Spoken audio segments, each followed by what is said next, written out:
today in Pyramid Valley International is a great day because we are going to meet two great spiritual scientists in Pyramid Valley International. And Pyramid Valley International conducts many spiritual science programs like Global Congress of Spiritual Sciences. So till now, 12 GFSS it has happened here, and in one of the events, a great spiritual scientist from USA, Mr. Andrewcohen, has attended, and he was one of the speakers in the program. So there, Mr. Andrewcohen has met our Brahmarshi Subhash Patriji, who is a PSSM founder. So there, the first meet has happened. These two great spiritual scientists in Pyramid Valley International during the GFSS event, and this will be one more great meet of these two great spiritual scientists today, and it's a great honor and opportunity for a whole PSSM, and especially today, Mr. Andrewcohen sir would like to interact with a great master and PSSM founder Brahmarshi Patriji, and I will be having a great Chat. Great chat you can say, and it's a great opportunity for me to introduce this great spiritual scientist. Informal chat. Informal chat.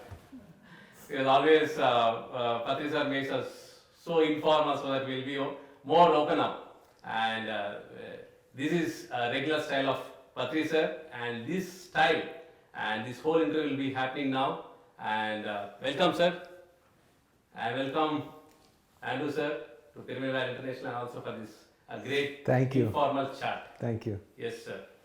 Yes, Swamiji. I have a question for you, Swamiji. Already? Yes. Shoot. So I said to you a few minutes ago, when we decided to have this dialogue, I said to you, shall we discuss consciousness? You replied, Andrewji, I don't know anything about consciousness. I'm a common sense man. So what I want to ask you is this. Vedanta tells us that consciousness is fundamental, consciousness is primary, consciousness is timeless, consciousness is formless, consciousness is beginningless and endless and eternal, and it is the foundation of reality. Vedanta tells us that the realization of consciousness, the conscious recognition and awakening to consciousness and its infinite nature is the source of Brahma Vidya, from spiritual liberation and enlightenment. Yes. So, being a common sense man, what's the common sense relationship to the discovery of consciousness? It appeals to my common sense. See, all the spirituality, all the experience of spiritual masters like yourself, like Ramana Maharshi, like Buddha, like Mahavir, like Jesus, they appeal to me. They appeal to my common sense. These are all great masters who have dedicated themselves to the search for truth. I have not done like them. I am a reporter. I consider myself a reporter. See, what does a reporter do, journalist do? Something is happening somewhere, he will report it. I am a spiritual journalist. So I report. I take from the spiritual masters and report what they have done to the common masses. With all respect, sir, this is not true. It is true, Swamiji. No, with all respect. Why you want to fight with me? Because you are a practitioner. You're not merely a reporter. You're not telling what other people are doing. Yes, I am also a practitioner. No, but you went to see what these other masters were doing, and now you're doing it yourself in a very big way. So you're not merely a humble reporter. You're a generator of awakened beings, awakened soul, awakened minds. So this is not merely the job of a reporter. A reporter who has accepted all the reports of the experience of masters. Yeah, you are actively a generator, an atomic generator of consciousness, of spiritual awakening, of love, devotion, and of spiritual activity. I tell people, hey, Andrewcohen has got a great experience. Hey, Ramana had a great experience, and I am thrilled by the experiences. You also do meditation, you will also have those experiences. I report to you, Swamiji, to everybody. That's true, but the radiance, the living radiance of the realizer attracts the seeker and inspires the seeker to do the sadhana. Without the radiance of the spiritual master, the seeker won't do the sadhana. So now I can give you I'm not an ordinary journalist, I'm a very great journalist. I believe that, but you're not merely a journalist. I'm a great journalist, I'm not a mere journalist. I accept all the messages of all the great masters, totally. A Buddha's message, a Jesus' message, a Mahavir's message, a Zoroaster's message, a Jalaluddin Rumi's message, a Andrewcohen message, it sinks in me. My heart reverberates. But what I wanted to ask you is, being a common sense man, what is the common sense reaction to the discovery of eternity? See, those people who lack common sense, they disagree with these people. They say, hey, something is visible, it's all blah blah, you can't see it, you can't prove it. Correct. So I don't like it. They're materialists. Okay, it can't be proved. The beauty of a girl, can you prove it? How can you prove it? With the measurements of the eyes and the cheeks, and how can you measure the beauty of a lady, young lady? It's by the inner experience her beauty gives you. So, beauty of a young lady or beauty of a baby, how can you measure it scientifically, prove it? No, it cannot be. How can you measure the beauty of the sunrise and sunset? Similarly, these things we understand through our subjective internal experience. same thing here. So I tell you, you can understand a Mahavir Buddha not scientifically, Right. subjectively. So you do meditation. So I teach meditation. Whatever I learned from you, I teach others, Swamiji. I learn from you and teach. I learn from Buddha, I teach others. I have read Buddha, I have read Mahavir, I have read Jesus. I learn from them. And I teach whatever you have learnt by yourself. I teach. So generally, when a human being discovers consciousness, they discover everything is one process. And this discovery that everything is one changes a human being. Totally changes. Because It has changed me. My journalist role has changed me. I am no more the same person that before I started studying all these things. I'm a different person. I am a different person now because of my study of all these masters like yourself. Was there one moment of change, or was there small changes over Everything time? is gradual always. Huh? Everything is a gradual change. But a huge change came when I read Lobsang Rampa's You Forever. Huh? That was in the 1979. What happened? What happened? There he was describing astral travel, silver cord, astral worlds, Akashi records in such a beautiful way. I said, hey, this is the truth. In 2 days, I read the whole book, You Forever, by Lobsang Rampa, greatest Tibetan master. So I wanted to ask you a question. Yes. I've noticed that in some of your closest devotees, your closest disciples and students, Nobody is a disciple of me. I disagree with you. well, what looks like? Maybe. What appears is always defective. Okay. Your apparent devotees, the closest ones, many of them tell me that since they started meditating under your guidance, they gain access to a metaphysical loka, and in this loka they met spiritual beings that were transcendental beings. They weren't merely human, and these beings would speak to them and help them and guide them. Yes. Can you tell me what your understanding of this metaphysical domain is all about, and how this is related to your own awakening? Whomsoever I taught meditation, yes, I am a teacher of meditation, apart from being a journalist. Part-time job. Part-time job. So, my part-time job fetched me very well. Looks like. Looks like. Looks like. Whomsoever I started teaching, they became masters. They became my colleagues in the spread of this great meditation revolution. They became my partners, my business partners, and shareholders in the company. But what I'm interested in is this, you said when you read Lobsang Rampa, you heard about these metaphysical realms of reality, these other dimensions. And it seems that your non-disciples, your non-students, who are the most devoted, they've told me independently without my asking, that in their meditation they have access to this Brahmaloka, where Of they course so, of where course they, where so. they meet spiritual beings that help them and guide them and support them. That and will love happen them. for everybody. If it happened to Lopsang Nampa, it will happen to every person. But it seems to be, but what they're describing, in the way they describe it, seems to be connected with you and your transmission. Yes, since I played a role in the whole thing, it is proper that they get connected to me in meditation too. But do you know anything about these spiritual beings? I don't know anything personally. So this is not part of your experience, it's part of their experience. It's part of their experience. I learn from their experience that I am a part of their experience. And So- I believe in them.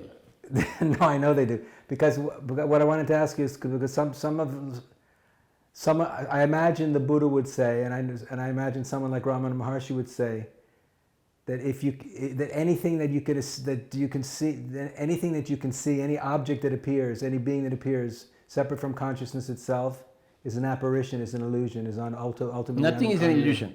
Sorry. Nothing is an illusion. Nothing is an illusion. Everything is real? Everything is real. What does this mean? It means matter is real, consciousness is real. That is my reading. You see, Adi Shankaracharya said, Jagan Midhya Brahma Satyam. Whatever you see is illusion, that consciousness, Brahma Satyam. It is the classical Adi Shankaracharya view. Jagan Midhya Brahma Satyam, Jivo Brahmaiva Naparaha. This consciousness is only Brahma. Which means it's like the screen on which the movie appears. Yes, so then the materialists say opposite. Jagat Satyam, Brahma Midhya. Correct. Jivo Jagadaiva Naparaha. That is the Charvaka philosophy, materialist philosophy. Whatever you see, that's the only thing. There is nothing like consciousness. Correct. So, Jagat Satyam, Brahma Midhya. Midhya means illusion. Satyam means truth. Yeah. This world is truth. That Brahma, whatever you are talking, stupid fellow, that's all, nothing is there. Right. So, this is the materialistic view, Charvaka view. Yeah. Then Buddha came. Yeah. He gave a third interpretation. He said, Jagat Shunyam, Brahma Shunyam. There is no consciousness and there is no object, there is no subject. There's emptiness. There is only emptiness. Jagat Shunyam, Yeah. Brahma Shunyam. Yeah. Jivo Shunyaiva Naparaha. This consciousness, this witness is also an emptiness. I understand that, sir. So that's why, in relationship to that definition of ultimate reality. I am coming, Swamiji. Okay. So there are four viewpoints. First viewpoint is Jagat Satyam Brahma Midhya. That is a materialist view. Adi Shankaracharya, Jagat Midhya Brahma Satyam. And Buddha's view, both are idiots. both are emptiness. There is nothing but emptiness everywhere. Correct. But I say Yeah. the fourth one. Yeah. Jagat Satyam, Brahma Satyam, Jivo Dvayam api Naparaha. This consciousness is both object and as well as subject. The object is true. That's why you are taking a birth. If this was not true, you wouldn't take a birth. So in Buddhism, they say there's two truths: relative truth and absolute truth. Is that what you're pointing to? Only one truth, that this is truth, consciousness is truth. But they say. I don't agree with Buddhists. But they say that. So they are against. No, but they say that in absolute reality, there's only one. In absolute reality, there's only one. There's no you, there's no me, there's no here, there's no there, there's no up, there's no down, there's no east, there's no west. There's only one. In relative reality, we see the many, the relative appearances of the one. But in absolute reality, That's what I'm there's only saying. the The one. relative reality is as important, as truthful as the absolute reality. Both are realities. You don't think absolute reality is a little more important? Nothing. Arey Baba, if it is more important, why would the relative reality come into existence at all? Because I think God was curious what it would be like to. I always believed, my belief, I can't prove it, that God was curious what would it be like to take form. What would it be like to take form? And he is very, very thrilled with the form. He's what? He is very thrilled with the form, his creation. I agree with that, but that him taking form, I believe, is what this universe is. So it is a very valid reality. The relative reality is a very valid reality. No, it's valid. I agree with you. It's valid, but it's valid and it's real, as you say. I agree, it's real, but there's a difference between being relatively real and absolutely real.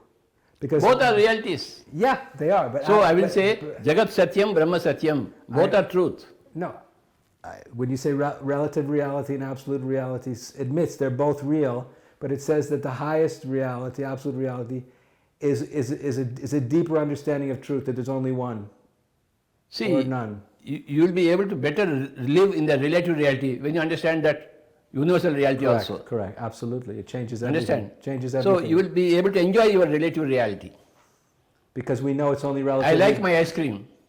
I like my cricket. But yes, but the difference is we could say an enlightened person knows that relative reality is only relatively real, and that's why he or she is able to be here without fear.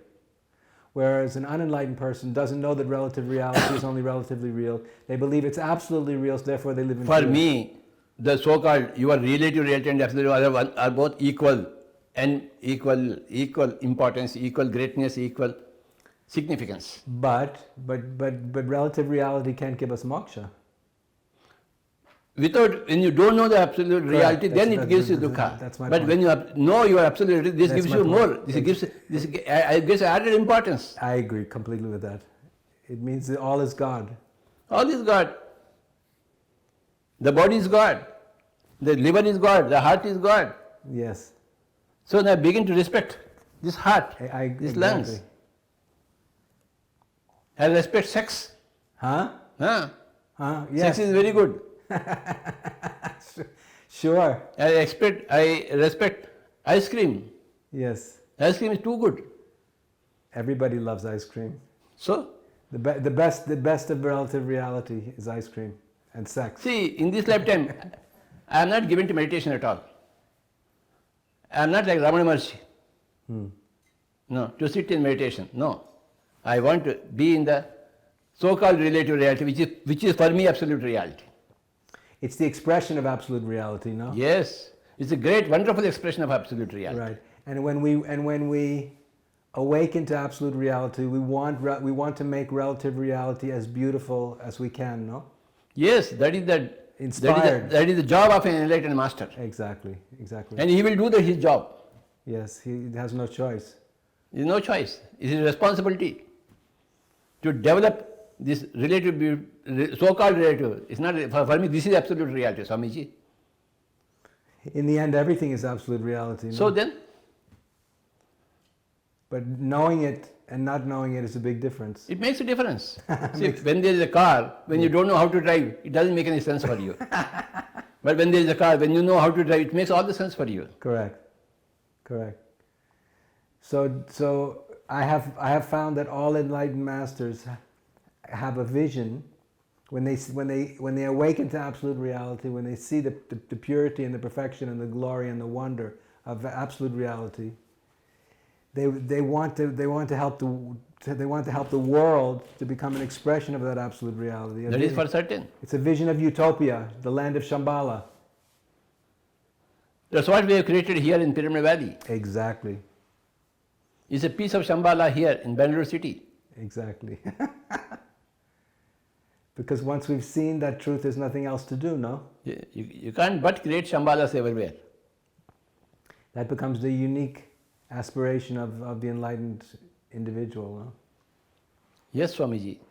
So then would you say with that realization one becomes a bodhisattva, that realization when the world no longer attracts us, the world is no When you longer... become enlightened, when you see the beauty of so-called relative reality and also the fundamental truth of absolute reality, you are called Arahant.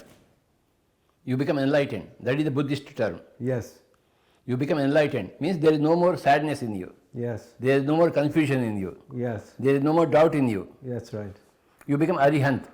Once you become an Arahant, then An Arahant, yes. Arahant, now I understand. Arahant. Arahant, yeah. Okay, Arahat. He becomes Arahat. Arahant, yes. And he becomes Arahant. Okay. Yes. Then he becomes a Bodhisattva. So would you say that the Arahant becomes a bodhisattva when the world loses all attraction? No. World is always has attraction. Sorry. No, worldly attraction. No. I'll tell you who is the Bodhisattva. When Arahant, as Arahant, he will never open his mouth. He will keep his secret to himself. Mm-hmm. But Bodhisattva opens his mouth. Must. He opens his mouth. He has It's not to. a must, it's a choice. So when people come to him and he opens his mouth, as how he has become an Arahant, he is called a Bodhisattva. He will not go out and teach, but those people who come to him, he will teach. Huh. He is Bodhisattva. But when you go out and teach, you are a Buddha. Ah. These are the three technical words: Arahant, Bodhisattva and Buddha. When you have become enlightened Yes. yourself, Yes. you are Arahant. Yes. People will not know even because you want to open your mouth. Correct. Because you don't want to open your mouth. Yes. But after a few more incarnations, you would like to open your mouth. After a number of incarnations as Arahant, you will come back as Bodhisattva. Yes. Buddha, before his birth as Buddha, he was a number of times Bodhisattva. Yes. And first time he was Arahant. So when you open your mouth to whomsoever who comes to him, he is a Bodhisattva. But when you go from village to village to teach this, you are a Buddha. Do you remember do you have any recall of your past lives? I don't have any recall of my past lives. But others have recalled me as something in that incarnation. So I believe in them. And I know something is rings me also. Yes, it might be correct, must be correct. Otherwise I wouldn't be here. Because I believe that it takes many lifetimes to be able to hold the realization. To have the realization is not difficult, but to hold it, not to lose it, requires a readiness and Of course, a sir. maturity. And this takes many lifetimes. I Many believe. lifetimes of preparation and Yes, experience. That yes. goes without saying. Yes. You are right. Gandhi, to hold that kind of truth, he must have taken many births to hold that kind of truth. Mother Teresa, to hold that kind of truth, she must have taken many earlier. Yeah. Small seva. Then finally she came as a explosion of seva, service. Explosion of seva, that's true. That's beautiful. So it takes many incarnations. Bahunam janmanam ante gnanavan mam prapadyate, from Bhagavad Gita. It takes many lifetimes. Bahunam janmanam ante. Then you become a gnani, an Yeah. enlightened person. Doesn't take one lifetime, no way. I used to believe it could be done in one lifetime, now I know it can't. See, there is no hurry for enlightenment. So we have to take many lifetimes to have all the experience, to all the nooks and corners. Yes, indeed. Understand? Yes. To know all the dark places. Yes, indeed. So in every lifetime you will see some dark place. Okay, no, this is light space. Okay, you go Yes. there. So it takes many lifetimes for you to acquire small enlightenments, and finally you will become an Arahant. After that you will become a Bodhisattva. After that you will become a Buddha. So once a Bodhisattva becomes a Buddha, is that Buddhahood for only one lifetime or for many lifetimes? It could be many lifetimes also. Acha. Okay. It could be one lifetime, it could be, the choice is always there. Choice is always there. And a person can say, okay, one lifetime is enough for me, I am going to Satyaloka to be a co-creator in the whole creation. From Satyaloka. Satyaloka. Others can say, okay, I want to go again and teach.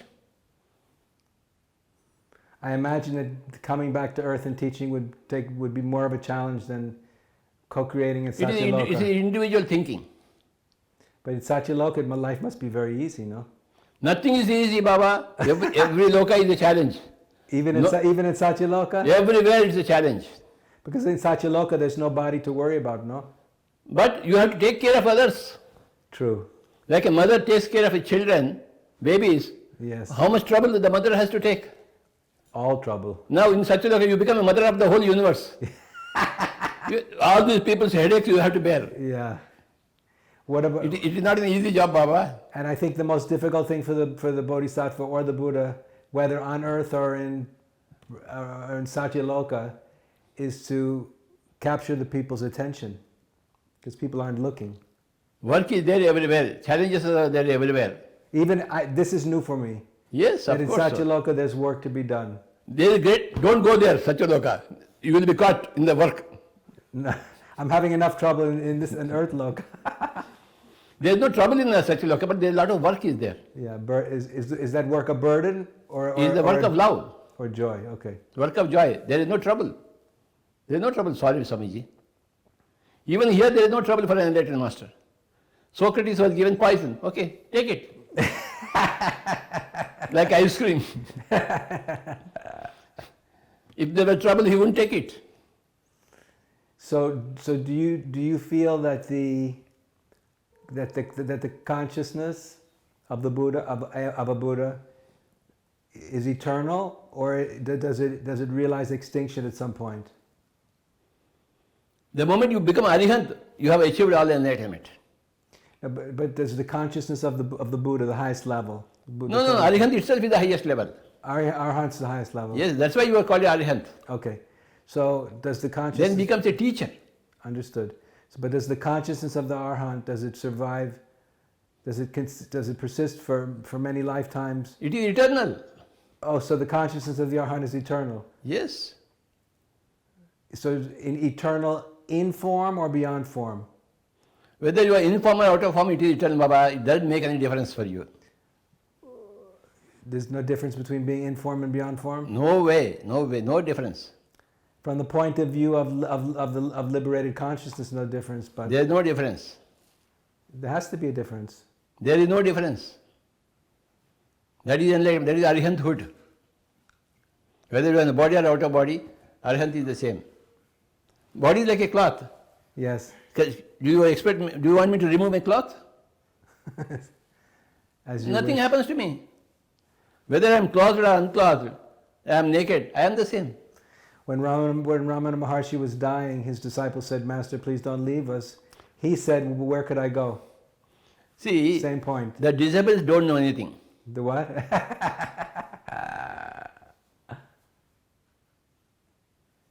They said, "Please don't leave us." He said, "But where could I go?" That's what I am saying. Exactly. The disabled don't know. Exactly. They have not become Arahants. No. But all Pyramid Masters are great Buddhas, not only Arahants. So they are the- Bodhisattvas, they are Buddhas. They are going out and teaching. Yeah, I see. But the question I'm asking you has to do with this. For me, it's an old idea. This is in my belief, old idea, that when we become an Arahant or Buddha or Bodhisattva, but whatever the highest level is, whatever, that there's no returning back to this world. It's a choice, Swamiji. It's always choice is there. But this is an old. But I understand that. But this is an old. I know this is an idea old belief. in Vedanta and in Buddhism. It's an old idea. In my, Even Bhagavad Gita says, if you come to my level, there is no rebirth for you. correct. There is no forced rebirth for you. But in my way of thinking, in my modern way of thinking, God or the Creator or Brahman is always becoming more of who and what he can be. He's also growing in and with his creation. He's also growing and becoming more of who and what he can be. Yes. So therefore, from that point of view, there's no end to what's possible. There is no end. Which would mean he would be eternally in the state of becoming. And so the old idea of never coming back doesn't mean it doesn't work. It doesn't mean anything. Good. I'm so glad you agree. It doesn't mean anything. You keep coming back. You keep coming back to becoming. For eternally. It's a choice. See, it's a choice. I'm telling you. Sure, but if someone had become a Buddha, there would be no choice. Even in astral worlds, many people are not enlightened, but they don't want to come to a human birth, because they know it's all troublesome. They know what? Even in the astral worlds, Yes, they don't want to take a birth. there are not enlightenment. Yes. They are not members of Satyaloka. They are only members of Swargaloka Yeah. or Janaloka. Yeah. Many people don't want to come to the earth because they don't want to undertake the trouble. They want to work there only and gradually improve. That is their choice. So what? So in one of those lokas, what would be the reason that an unenlightened person would choose to come back to earth? Because they want to take a jump to Satyaloka Acha. Okay. in a faster pace. Okay. Makes sense. They want to have double promotion. So they have to come here, prove themselves here, and then take a double promotion to Satyaloka. Very Otherwise, they'll gradual work, they'll go from Janaloka to Mahaloka to Tapaloka to Satyaloka. It will take a lot of time. And they wouldn't have courage. They won't have? Courage. It's not a question of courage, it's a question of choice, Baba. Everybody is a courageous soul there. It's choice. Attitudes, aptitudes. Doesn't it take courage to if you're a conscious being already? See, Wouldn't it take courage to take a human birth? I don't call other people as weak souls. No. No, I'm not. Only you are courageous? No, I never said that. You said that. No, I never said that. I'm saying it would take courage to consciously choose I to don't take a agree human with birth. that. It's a Why? question of choice. See, Because you said there's the slow train and the express train. see, either I want to walk Huh? or I want to run. It's a choice. I want to run happily, I want to walk. Up to Delhi, New Delhi. I want to see everything. But I imagine, but wouldn't you agree in what you're saying, the person who would be more inclined to run would have better chances to become a Buddha than a person who wanted to walk the whole See, if path. he's running, he will not see all the important things that he is able to walk. He's in a hurry to run. So, are you saying it's better to walk than to run? I wouldn't say, it's a choice, I said. I wouldn't say this is better than that. But I believe there must be a You difference. tell me, I will put a question. Which is the better birth? Woman birth or man birth? Better from which perspective? I don't know. I'm putting which is the better birth. In India, it's better to be a man. For sure. Obviously. Right? Easier for men. Women have more trouble than men. In the West? Less so. It's the same problem, but a little bit less. There's a little bit more advancement in this. Tell me about when you came first to Pyramid Valley. Yes. Then, since then you are here. Yes. Tell us your impression about our institution here. My impression of your institution is that everybody that I see around you and related to you, connected to you, is kind and generous and selfless and spiritually inspired and very loving. This is my experience with everybody. There's no exception. And you are an example of effortless being. There's an easiness and a naturalness in your being. You're not trying. It looks like, I mean, I don't know you so well, but it looks like you're not trying to do anything. And this is not something that you're not trying to not try. You're just not trying. And the results between your relationship to life and your state and the way your non-students are seems very non-dual, very beautiful. So I have a very positive impression. How is the pyramid? What do you say about the pyramid? Of the pyramid, I was only in the pyramid during the conference, so I don't have enough experience. And then on one day I tried to go up. One day when I visited, but it was so hot I couldn't stay up there. It's very hot out there. So I don't have much direct experience of the pyramid. Okay.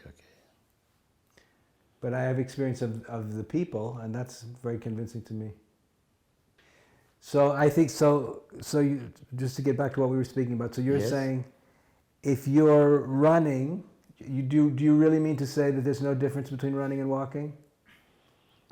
In running, you miss many things which you won't miss when you are walking. But when you are walking, your goal is a little farther than when you are running. So it's obvious which one you want to see. Slow and steady wins the race. We have got a statement also. But I understand, but I've noticed that some people are very motivated, have extreme motivation, spiritual motivation. Some people, and they say this also in the Yoga Sutras, that some people have middle motivation, some people have very less. See, so the people with the greatest motivation make the greatest progress. That's my point. when you see from a limited point of view, in one lifetime, some people seem to be lazy, some people seem to be dynamic. But the reversal also will be there in the past lifetimes. I'll give you a small example. In this lifetime, many people give me fruits to eat. But I don't eat fruits. I don't like. Yeah. Because I must have eaten enough fruits in my past lifetimes. Yeah, Just because I don't eat now, it doesn't mean that I am against it. I understand. Just means if I am not running now, I am going slow pace, doesn't mean that I have not run earlier. So are you saying in the end it's all the same? In the end, everything is the same. Everybody has to become male and female. Everybody has to run and go slow. So I ask you a question. So in the end, I agree with you. In the end, everything is the same. In the end, but in the meantime, Differences are there, correct. which are insignificant. Insignificant. They're insignificant? They're not, for an enlightened person, they're significant, very For significant. what? For what? For an enlightened person. Yes, because he sees the whole broader picture always. The more enlightened you are, the more broader picture you see. The more broader picture you see, the more enlightened you are. There is no end for enlightenment. Although there is a fundamental enlightenment is there. It's very paradoxical. It's all about paradox. And then you can argue and argue and argue for and against all these paradoxes. What paradoxes are there? A lot of Dharma speak is about these paradoxes. Yes, yes. When you understand all the paradoxes, then you are enlightened, I must say. Correct. Well, I think the paradoxes can only be understood with enlightenment. Yes, yes. Which is the consciousness of non. First you become enlightened, then you understand the paradoxes. Yes. When you understand the paradox, you are more enlightened. Correct. I have understood all the paradoxes. Because you can see that what appears to be a contradiction is not a contradiction. I have understood all the paradoxes. Yeah. That's why my uncommon common sense is there. Ah. When you understand a paradox, what comes out is common sense. Uncommon common sense. Uncommon common sense. Common sense is not a common sense. It's uncommon, very uncommon. Looks like. If we look at the world, this seems to be true. Yes, Swamiji. So I am a man of common sense, I can boldly say. Yeah. Because I have understood all the paradoxes. At various levels, paradoxes. Can you do good? How can you do good? You can't do any good. It's a paradox.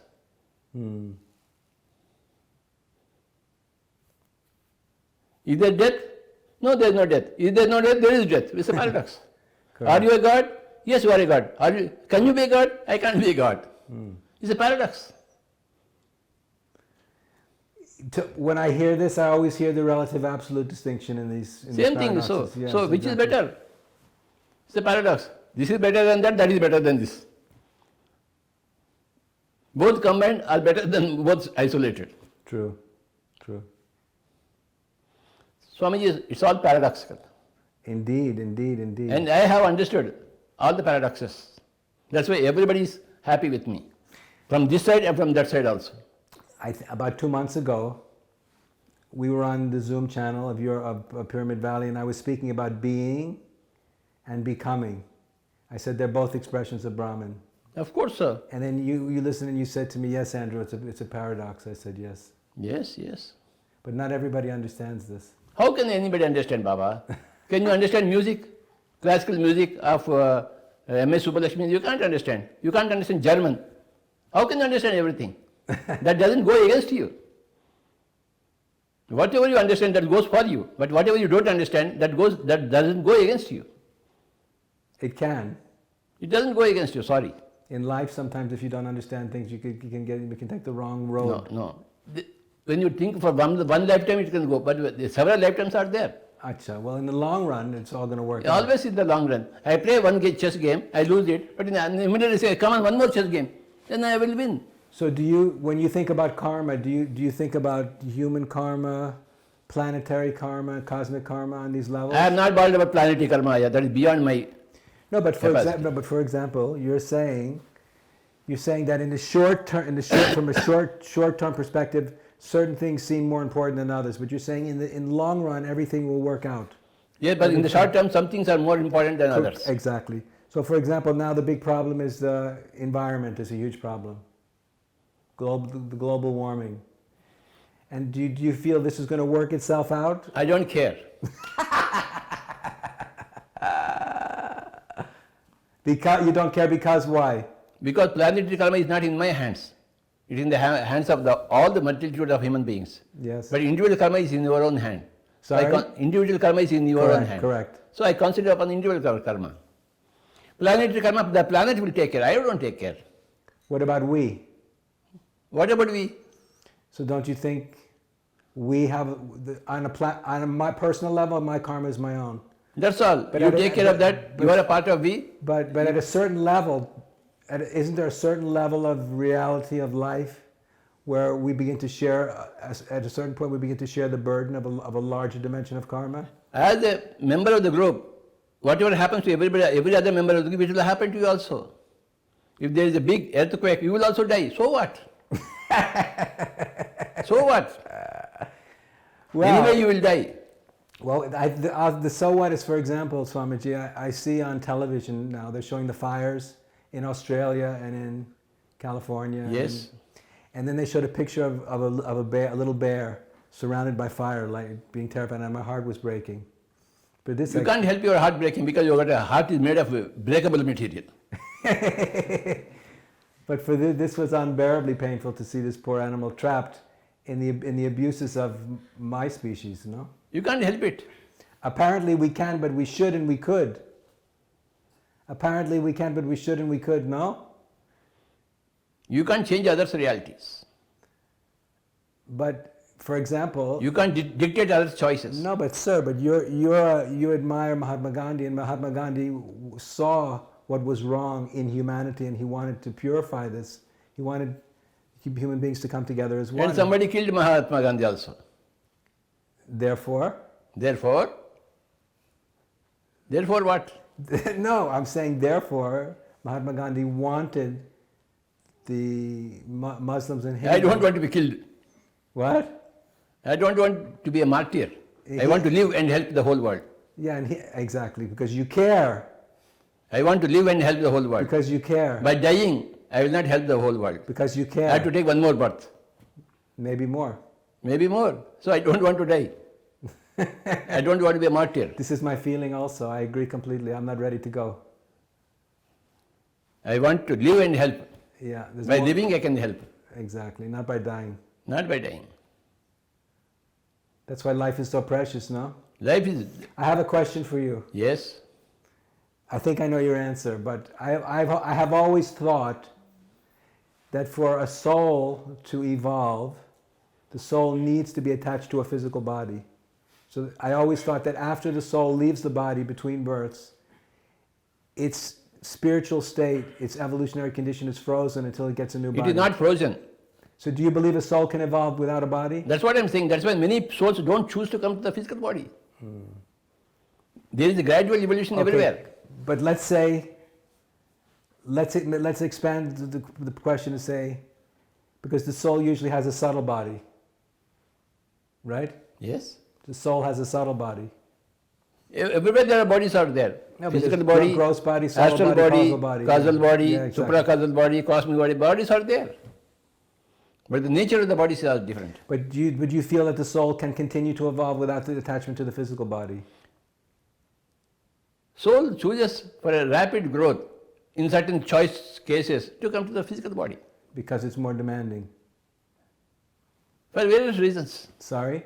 Various reasons could be there. But that's implied in what you said. That if they're in a hurry, they would choose to come to Yes. human birth because it would be more demanding.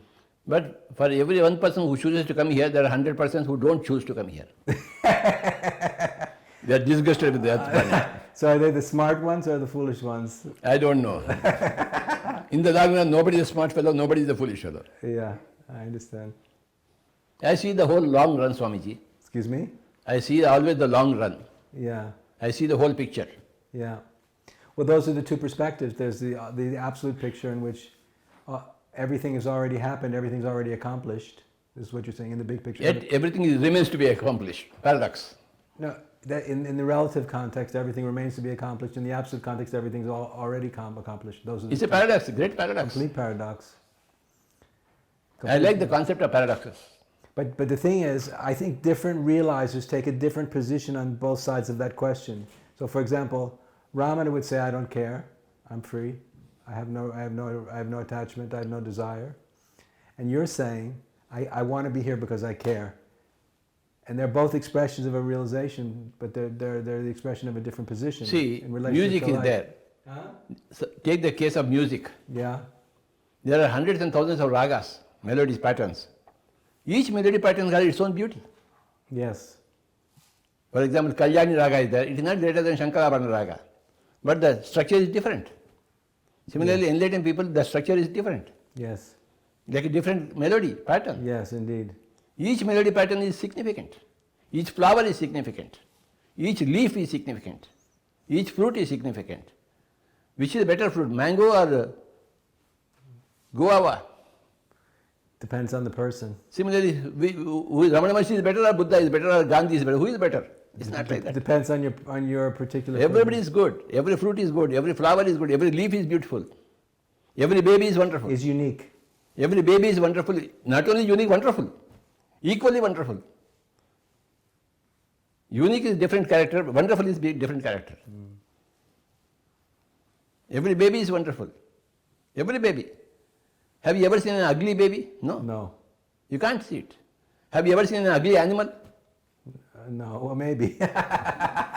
But usually not, no. No way. You can't see an ugly animal. Usually not. A caterpillar is a very beautiful creature. A caterpillar? Yes, very beautiful creature. Yes. Yes. What I love about animals is their innocence. Of course, sir. Uncorrupted innocence. In the presence of animals, we learn that Exactly. We see our to be own, equally uncorruptible. we see our own lack of uncorruptibility. Yes, yes. So a big part of the spiritual work is to realize and awaken to that innocence again, no? Yes, unless you become a child, you cannot enter the kingdom of God, Jesus said. Exactly. And what is a child? A child is nothing but pure innocence. Exactly. And trust. And trust. Yes. It's heartbreaking, no? So your faith in the Creator God, your faith in humanity is very inspiring. Swamiji, It's very inspiring. Very I inspiring. am honored that a man like Andrewcohen is speaking to me. It's an ordinary thing. You're very kind. Andrewcohen is one of my role models. Yeah, you're very When kind. I read him, You're very kind, Swamiji. long time back. You're very kind. But I think, especially at this time in history, this is a difficult time in human history, for human beings to have faith in each other is very important, it's very positive, it's very needed. In any time of human history, it is needed, Baba. But even more in the dark period. No. In any period, it is equally important. You have to become like a child. And I am a child. I appreciate everybody. I am astonished at everybody's gracefulness. You're what? I am astonished at everybody's grace. Yes. Any yoga, any darkness or any light age, people are like babies. Especially when they come around spiritual masters, their consciousness changes and becomes less full of ego and more full of innocence. Of course, so because they are like children. All right. Exactly. We all affect each other. Excuse me? We all affect each other. We sure do, that's so true.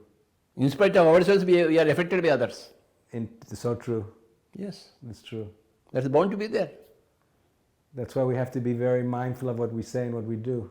We don't have to be mindful when you have become enlightened. Everything happens. You have to be very mindful before enlightenment. Very true. That's even better. Even better. Because if we trust ourselves unconditionally and trust in consciousness with all of our heart, beautiful things come through us. Yes. Automatically they come to us. Yeah, they come. So we through. don't have to be mindful. Not because of us, but in spite of us. In spite of ourselves, yes. Before enlightenment, you are the cause of your mindfulness. But yes. After enlightenment, mindfulness is your character, your innocence. This is so true. It's so true. Yeah. What is your message to all the pyramid masters My who are message, listening to this? realize how lucky and how fortunate you are. And keep doing the beautiful work you're doing. Thank you, Swamiji. Thank you very much. Thank you, Chandu, for arranging this. Thank you, Thank sir. you. Thank you. A great spiritual chat. And it started informally, and the whole the spiritual world, your spiritual chart has given a great message. Starting from the chart of Satyaloka to the 8th level, to complete the journey, where it has to be running and where it has to be walk, and starting from Buddhism and the greatness of Mahatma Gandhi, and more discussion about the Satya Loka. So it made us very clarity.